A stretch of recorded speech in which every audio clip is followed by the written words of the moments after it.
Hey, howdy, hey, welcome back to my channel. For today's video, I'm going to be reviewing RuPaul's Drag Race UK versus the World Season 2, Episode 3.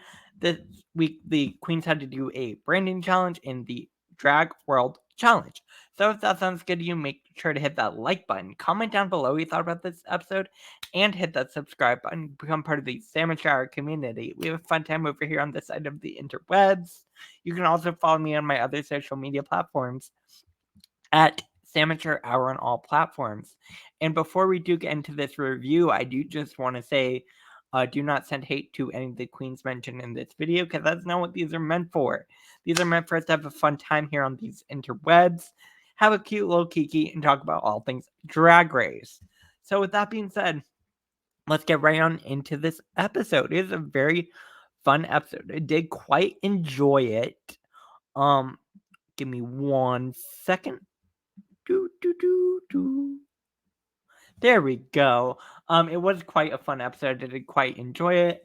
It is a branding challenge, and again, it is a branding challenge with the focus on Drag Race. Again, it's Drag Race World. We will get into it. I do want to make sure that is emphasized though from jump.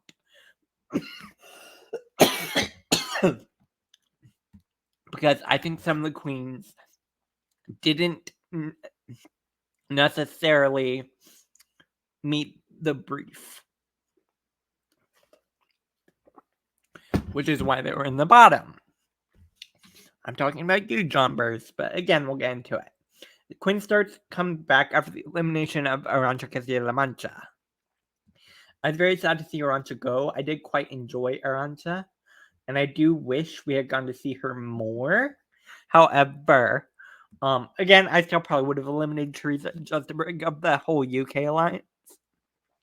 Smart thing to do. But, hey, Teresa's still there. I love Teresa, so it is what it is. I was just sad to see Arancha go, because I really do enjoy Arancha. They're congratulating the Grand Dame on her win. Very well deserved. She got her second top placement, first badge.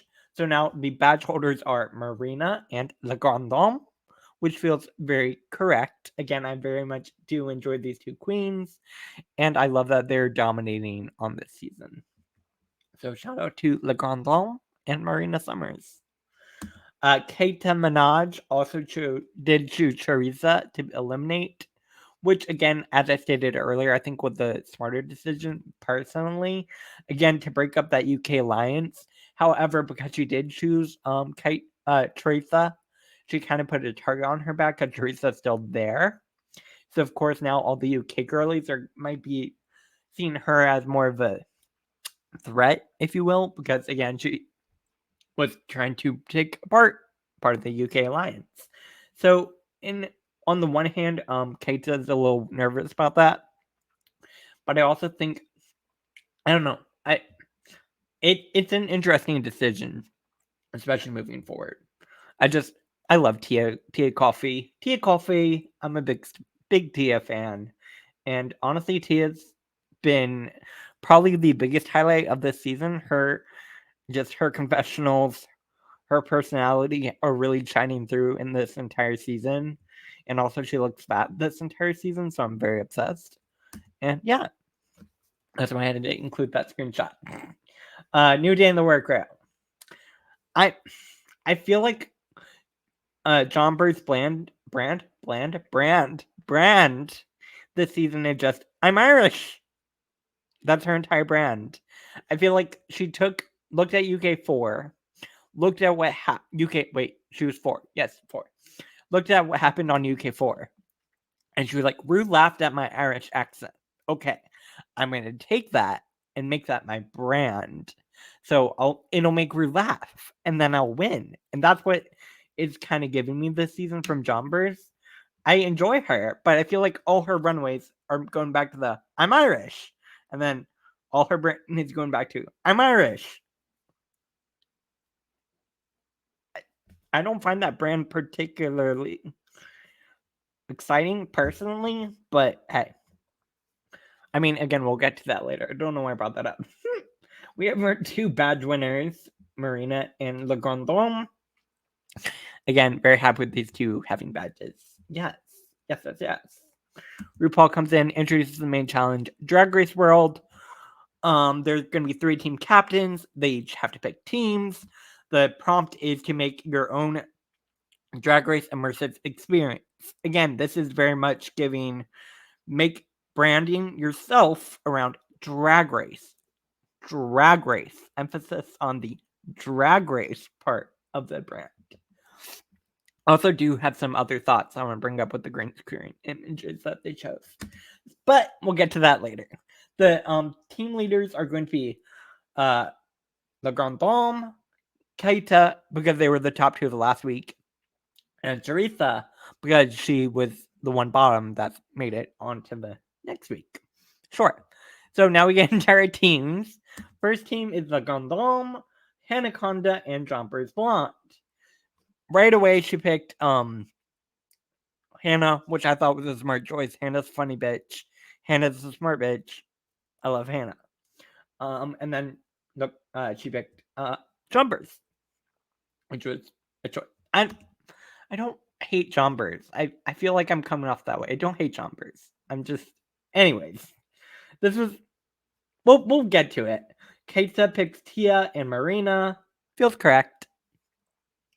And then the last team is going to be Teresa May, Scarlet Envy, and Gothy Kendall. And again, Gothy was the last person left behind. Because, again, we haven't really seen Gothy do a lot of these challenges because she was the first out on her season. So when people are saying, oh, it's not her strong suit or it's not her strength, comedy, I feel like that's not necessarily fair because we haven't really seen her do it. Maybe they've seen her do it more so in real life. Maybe I don't know. I mean, they're UK sisters. I'm sure there's some relation there. But I feel like it's kind of interesting that people are like, oh, it's not her strong suit. But she hasn't really gotten the opportunity to show what her strengths are. So, and I thought that was interesting. Right, they get into the writing. Right off the bat, Scarlett is kind of, I don't want to say taking lead, but she's kind of taking lead if we're being honest. And Scarlett is very smart when it comes to this. Again, we'll get to the screenshot in a second. Turns out Scarlett has a degree in advertising. So she's like, oh, this is perfect. This is my challenge. I'm going to show the girls what to do. And I'm going to take Drag Race and incorporate our brands. Again, that's the entire challenge. Which is why, again, later, Rue literally says the other girls should listen to y'all about branding. Because... And they didn't listen. But anyways. Tia, Keita, and Marina are together. Marina and Keita are a little bit nervous about the challenge. And Tia's kind of going to take a little bit more of the advisor role in this group, if you will. Because, again, Tia's funny and she's smart and she knows what she's doing here. I'm not saying that the other queens aren't smart or funny. I'm not saying that at all. Of course not. But I think Tia's more confident when it comes to this challenge. Yeah. Again, she doesn't have the language barrier that other queens have when it comes to acting challenges or things like that. So, again, that might be part of it. Anyways, third group is working together. I feel like their group never really felt their ideas never really fully came together in a cohesive thing. Personally, but hey, we're gonna get into the walkthroughs. RuPaul talks to the girls. Not much happened with Marina and Keita. Again, Keita, and they're all kind of doing something based off their own country, which again isn't necessarily the challenge because it's like Drag Race. So you need to incorporate Drag Race into your brand. And I think Tia did it the best in this group because Tia was like, all right, what was my experience on Drag Race? How can I make that a brand? How can I use it for this challenge? And again, Keita and Marina were kind of looking at it as more of like a touristy challenge, which isn't really what it was. It was a branding within Drag Race. I don't understand why the whole touristy thing happened. I get people are from different countries, but it still needs to be more Drag Race focused. I don't know. Scarlett, Gothy, and Teresa are talking about it, and RuPaul's like, yes, this is what I want. It's branding, and says the other girls should listen when it comes to branding. It's really clear from the jump. If you watch this episode, a lot of these storylines are coming in even from this point with the walkthrough. Like, RuPaul is telling them what she wants, and some of the girls don't really listen to that. Again, if RuPaul is telling you something, you should do it. But yeah, third group, again, we'll get into it. When it comes to filming, it's an entire thing, baby. Again, this group is kind of changing things up. They're like, all right, we need to make it Drag Race. So they're trying to change things up before going in. Filming is going to be done with Michelle Visage. So they're filming on green screen. This was so smart. This was so smart, y'all. When Scarlett was like, all right, we're going to have the camera in the shot. So it's going to be like you're from behind the scenes on the Drag Race set, which is the assignment, Drag Race World Experience. This was so smart, y'all. Oh my god, I was kind of obsessed with it's like an inside the actor studio sort of thing where it's like, all right, we're going to show them filming the show and then you're getting an inside look as to the filming, which is the entire anyways, it was really smart, really really well done. Gothy yeah, I don't have much else to say. Tia, Marina, and Keita. Again, I think Marina did well. I think Tia did well. I think Keita was trying to make it too much things. I don't know. We'll get into the actual videos when we get there. Third group, the Grand Dame does take a while. I get it. I understand why Jumpers would be upset about that. But I also feel like it is kind of. I'm going to be very honest with y'all here. I feel like Jumpers was not super confident with her material, and she felt a little bit insecure about it. And it came off to me like she was kind of blaming others for her insecurities.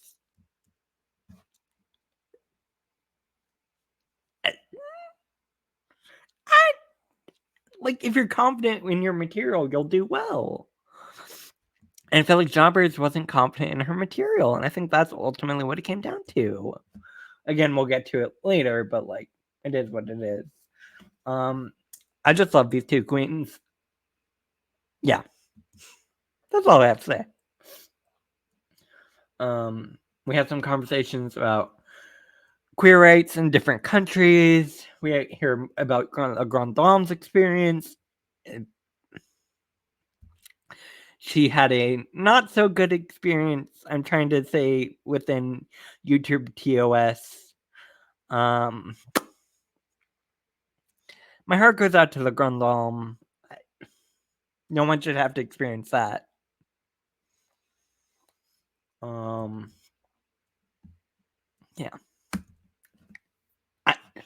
All right. Let's get to the runway. Rue, I like the look. I like Rue's look. I think she looks pretty. Not the most exciting, but she looks fine. I like the keyhole moment. Michelle, you look really great. I love the blue in the under eye. I think she's wearing blue mascara as well, and she looks very good. I love the makeup. Very, very pretty. And also her lip kind of matches with the pink in the dress. Again, smart. I'm seeing you, Michelle. And her hair looks great. So shout out to Michelle. Alan, I just love Alan Carr. Is this the little Picasso pin? Little Picasso brooch? Inspired Cubism brooch? Cubismo, if you will. Look at me knowing art terms. Kim Petras is guest judge. Love some Kim Petras. Yeah. Yeah. She was good, fun. Category is reveal yourself. First up, we have Le Grandon, who's doing this whole Miss France thing, and then the way she does the reveal by like peeing herself. I want to know if she actually peed herself. I really want to know. Is that actually what happened? Because this reveal was so well done. Oh my god. The Grand Dame. This was funny. Oh my god. I really like Le Grand Dame. I thought this was a really cool reveal moment. And she looks gorgeous. Her makeup is stunning. Her hair's stunning. Yes. Teresa May is going for a Marge Simpson campy reveal look. I thought it was alright. It was fun. I liked all the reveals in it. And cool. I don't know. I had to block out a lot of things.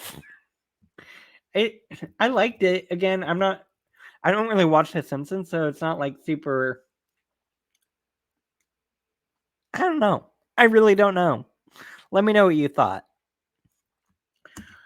Tia Coffee is doing a RuPaul inspired reveal look. This was smart. Again, it's also playing back into her season because the moment where RuPaul was like, there was something about RuPaul saying like, or Tia saying, "Can I borrow your team next time to put a look together?" And I love that now she has a look inspired by RuPaul. I think that's really funny. Again, playing back to her season. All right, when it comes to Tia's reveal, when she first did this reveal, I was like, wow, that was really quick. I'm a little worried. But she had more reveals, and it was very well done. And also, doesn't hurt to suck up to the host. It really doesn't. And she looks really great. So, shout out to Tia. I loved all the reveals. There were multiple reveals, wig reveals, outfit reveals. I really like this. I'm going to give it a fab. It's a fab. It's a fab. Next up, we have Marina Summers. This was my favorite look of the night. Marina, you didn't have to do it to them. You didn't have to do this to them. I've heard it was also inspired by a Miss Universe look. I have not watched those pageants, but this reveal was everything. The look was everything. Marina's stunning, and this was gorgeous. Gorgeous. My god, I'm obsessed. Like, obsessed. Marina had my favorite look of the night.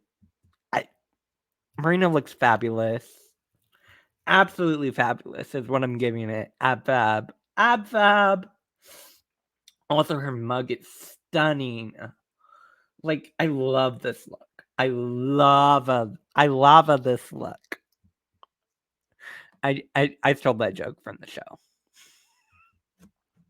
Kate Minaj. The suit thing was cute. The tie thing was cute. I like the dress a lot. She revealed too. I also liked how it was done. I thought it was well done. She looks really great. I'll give it a fab. It's a fab. She looks really great. She looks really great. I love the hair. Hanaconda. My Hanaconda don't. I love Hannah. This was funny. It was funny. And again, Hannah's one who's not afraid to look stupid. Not afraid to be. We'll get to the acting challenge or the improv branding challenge. But Hannah showed that this week too. I also love that it's kind of like giving like a Aussie Mardi Gras look sort of thing, as we've seen on other seasons of Down Under. So she's still like doing that full moment, and she looks fab. She looks fab. I'm gonna give it a fab. Honestly, everyone looked really good this week. Really, I love this pose. Hannah. Jumpers. This rainbow pastel moment's very cute. And I love the reveal. I do love the reveal. I think it's very, very fashion, very gorgeous. I just wish she had held on to it a little bit longer.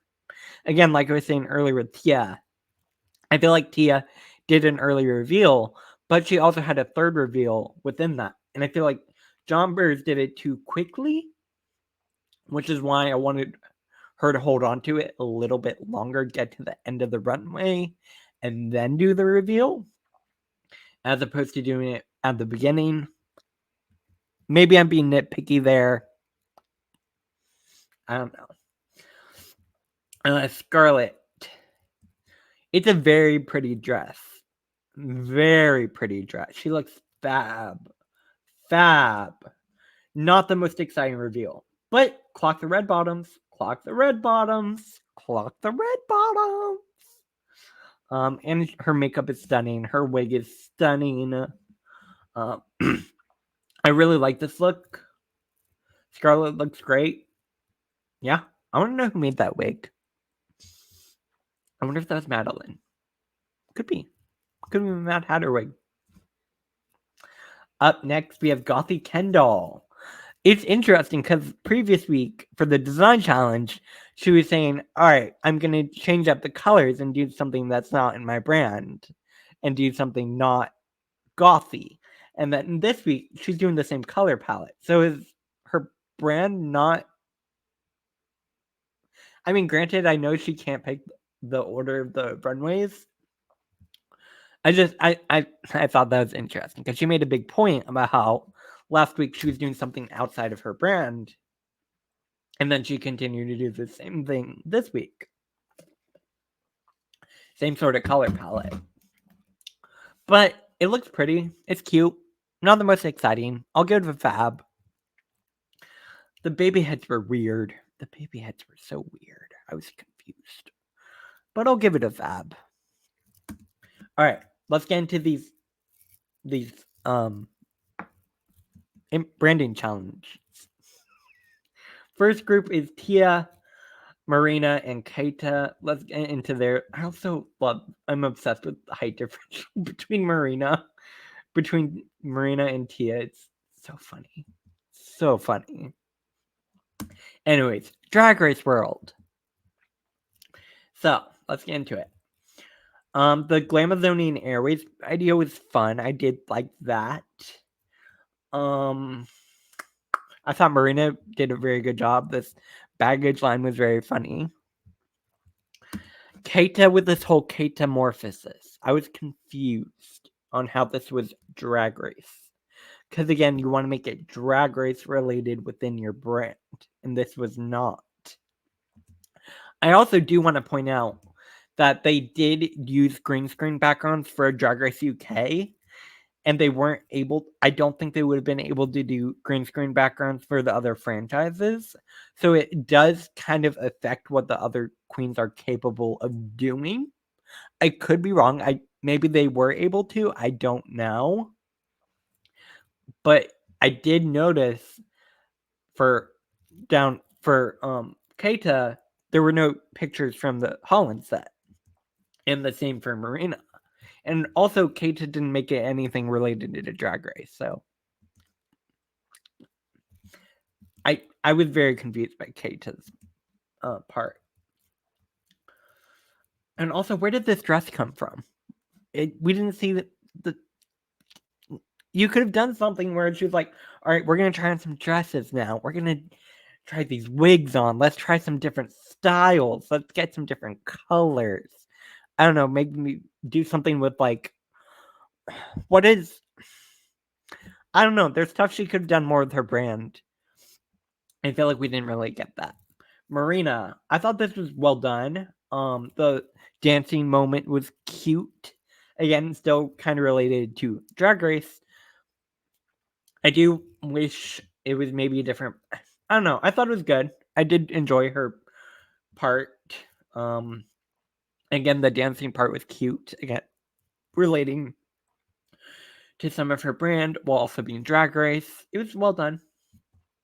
Tia was definitely the standout for this group. Again, using her own Drag Race experience for the Drag Race Experience Challenge. Very smart. The whole, oh, did the judges not like this? Just be confident. That was so well done. So well done. And Tia looks fab. So yeah, of this group, Tia was definitely the standout. I did enjoy Marina's. Keita's was a little bit confusing, but hey. Second group, we have Le Grand Dame, Hanaconda, and Jumpers Blonde. Let's get into it. So we have Hannah. Oh, I need to stop over analyzing this. Jumpers. I was a little.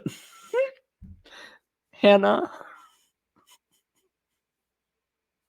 This was so stupid, Hannah. Oh my god. I'm obsessed. I'm sure she was on her knees, but this is hilarious. See, Hannah's not afraid to be. Anyways, La Grande Dame. I get the fashion references. I get how that's her brand. I see that. I do wish she could relate it more to Drag Race specifically because that was a challenge. Which I get the whole other famous fashion designers. I get it. I get the concept, but I do wish it could have been more Drag Race related. This is another thing. Hannah doing B-roll. Oh my god, Hannah also did make it related to Drag Race because she was like, "We're gonna parkour our way to the runway," and then the whole parkour moment was so stupid, and I love it. Do you all remember when parkour's? It was a whole thing. Anyways, yeah, Hannah looks fab. I thought Hannah did really well in the challenge too. Also love Hannah's cackle. Can I be very real with y'all? I kind of think Hannah should have been in the top over Gothy. Yeah. I'm gonna stick to that. I think Hannah could have been in the top. Personally. But Jombers using her Irish as her brand. And comedy? How is this Drag Race world? I'm Irish. That's the entire thing. Maybe I'm being too critical. All right. And then finally, our last group. This is the best done group. Best done. And again, it's because of Scarlett. This whole Drag Race world thing was so well done. Oh my god. Taking the challenge and doing what we wanted. This camera moment, so good. We're going to bring you behind the scenes of the Drag Race set. This was the assignment. And then they also wrote out to each individual part that they were going to have. Get glam in the workroom. Lip sync for your life. Untucked. Again, all big parts of the Drag Race experience, which was the entire assignment. They literally did what Rue asked for. Gothy with this painting tiger face was cute. Again, relating back to her brand. I thought that was smart. Scarlett with this whole lip sync. It was really funny. It was really well done. And then, of course, we had Teresa doing the untucked moment, drinks with the tears of a drag queen. Very funny. Yeah. This was definitely the best group. Definitely the best group. All right. So the tops and bottoms of the week are chosen, and the top three are Tia, Coffee, Scarlett, Envy, and Golfy Kendall. With the bottom three being Kate Minaj, La Grande Dame, and Jumpers Blonde. Personally, I think Hannah could have placed Gothy. Maybe that's my bias. I don't know. Let me know what you think. But ultimately, in the end, RuPaul announces that the top two are Tia Coffee and Scarlet Envy. So congratulations. They're the top two, and they will get to decide who goes home. The bottom two are going to be Keita and Jombers, and the Grand Dame is safe. Cool. I was happy because I didn't want to see Le Grand Dame go. I really didn't. Untucked happens again. Just trying to protect my channel. I don't know. Keita and Scarlett delivery again. We're gonna kind of run through this. Not too much happened. Jombers was upset, and I get it, but I feel like Jombers was really upset in this moment. I don't know. Maybe I'm reading too much into this. Scarlett, you look gorge. You look gorge. Gorge. Yeah. Yeah. Let's get into this lip sync. Also, we have lipsticks. Who would you have chosen? Let me know in the comment section down below. Personally, I definitely would have chosen Jombers. Again, break up that UK alliance. I mean, that's a smart thing to do. It is. And they're going to be lip syncing. So let's get to this lip sync song. The lip sync song is going to be Future Starts Now by Kim Petras. So first off, I think they both did well. I do think the camera is definitely more focused on Scarlett. I will point that out. But Scarlett was also wearing this freshly plucked, if you will, hair. If you know what I mean. And she looked so good. Scarlett looked so good. I mean, Tia looked good too, but like, And she went to the back. Tia going back was a cute moment. But Scarlett was definitely like, the camera's mine. This is my moment. And it was really well done. Jombers was mad. And I don't know why. Why are you so mad, Jombers? What's going on? I want to know if something else happened backstage. Because that's what it's giving. Also, at the end, she was like, I like Tia. I want Tia to win. So did something happen between her and Scarlett? I want to know. I want to know. What did we not see? So these are the bottom two. And Scarlett is the winner. She has to reveal her lipstick. She's eliminating Jombers.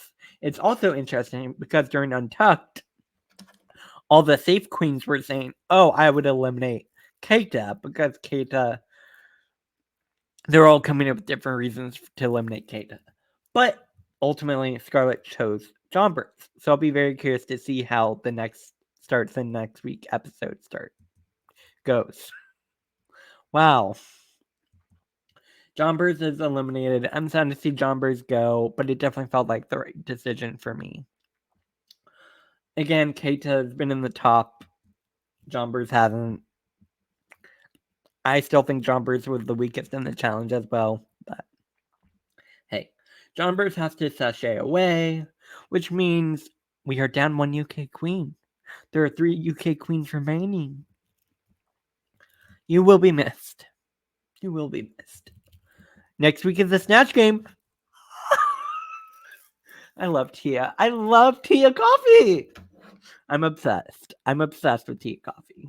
Tia Coffee's everything. Anyways, that does bring me to the end of this review. Let me know what you think about all of this down below in the comment section. Make sure to hit that like button if you enjoyed this video. Share and subscribe, become part of the Samature Hour community. You can also follow me on my other social media platforms at Samature Hour on all platforms, including Twitter, Instagram, and TikTok. I will be back here later with some more videos. Like, share, comment, subscribe. I think that's everything. Have a good rest of your night or day wherever you are. Excuse me, and I will see you all later.